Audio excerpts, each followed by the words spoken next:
Now, in recognition of American Artist Appreciation Month, our photographer Anna Wells introduces us to a very talented illustrator and author, so take a look at this. I have been drawing forever. I don't remember ever not drawing. My name is Ed Pokoj. I'm an illustrator. I think in my head it was kind of always what I wanted to do, and I do have like a construction paper cutout version of myself with like the kindergarten lined paper on it that says, when I grow up I want to be, and then I wrote cartoonist. I moved to Richmond from Buffalo, New York in 2011 for VCU, and then I graduated in 2015 and just never left. The art scene here in Richmond is really cool in that there's a lot of people doing a lot of different things. I have a lot of friends that are filmmakers, and so I've had the joy of doing posters for a lot of their films. Adam Apollo was the director on that, and he wanted it to have that feel of classic noir posters, so I dug into some of my poster art books. Then I kind of just drew a couple of the things together from different shots, and then I did a type treatment that kind of felt like that classic 20s, 30s noir film poster. There is a really big art scene here with a lot going on all the time.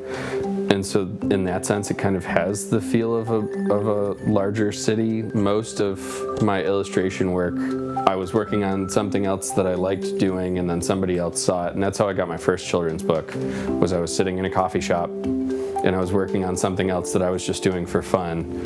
And I happened to meet the author, and it just kind of spiraled. Shortly after that, I was tabling at GalaxyCon here in Richmond, and I met a small publisher who said, hey, do you have any books you'd like to put out that you haven't done yet? And I said, sure, here's some ideas. That one's called The Anna Milliner's Alphabet. It's a alphabet book of animals and hats. I'm just getting rolling with a children's book with robots. It counts up to 10 and then back down. And as it's counting the robots, they're kind of doing different things on every page. I wrote it probably 4 or 5 years ago. I did kind of some initial drawings for it. Life gets busy and I hadn't gotten around to it, but now my son is 3. I gotta get this book done because otherwise he's gonna be counting to 10 before.